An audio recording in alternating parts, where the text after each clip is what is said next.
ายบ่หูดอกลาคนนั้นนะหักน้องสำใดหูแต่ว่าหักคือการให้หากน้องสุขใจอายยอมทุกอย่าง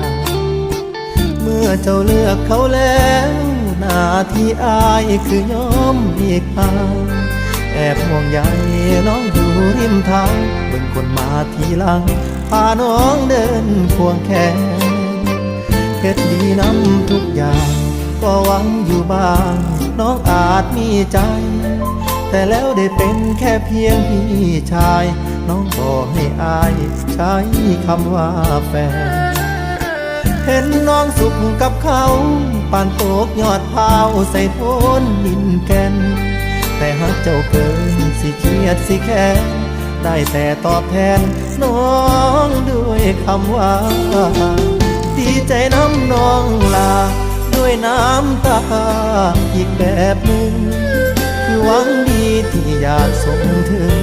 จากใจดวงหนึ่งที่น้องเหมือนค่าบ่ได้เฮ็ดบุญร่วมชาติบ่ได้ตักบาตรร่วมขันกันมาเลยได้เว้าแค่เพียงคำว่า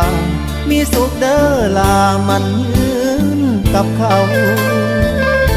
หากบ่เห็นอายจากวันนี้ไปบ่ต้องกังวลอายขอพาน้ำตาที่ล้นไปหามองลนยามคิดถึงเจ้าเป็นน้ำตาที่มีความยินดีมากกว่าความเศร้าหากมือใดลงเอยกับเขาโทรมาบอกข่าว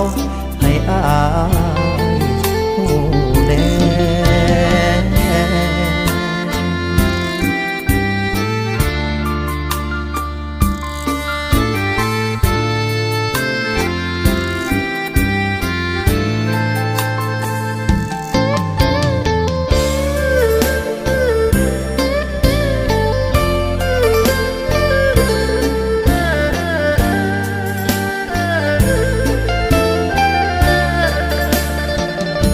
ใจน้ำน้องลา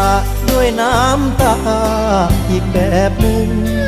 คือหวังดีที่อยากส่งถึงจากใจดวงหนึ่งที่น้องเหมือนค่าบ่ได้เฮ็ดบุญร่วมชาติบ่ได้ตักบาตรร่วมขันกันมาเลยได้เว้าแค่เพียงคำว่ามีสุขเด้อลามันยืนกับเขาหากบ่เห็นอายจากวันนี้ไปบ่ต้องกังวลอายขอพาน้ำตาที่ล้นไปหามองลนยามคิดถึงเจ้าเป็นน้ำตาที่มีความยินดีมากกว่าความเศร้าหากมือใดลงเอยกับเขาโทรมาบอกข่าวให้อายโอ้แน่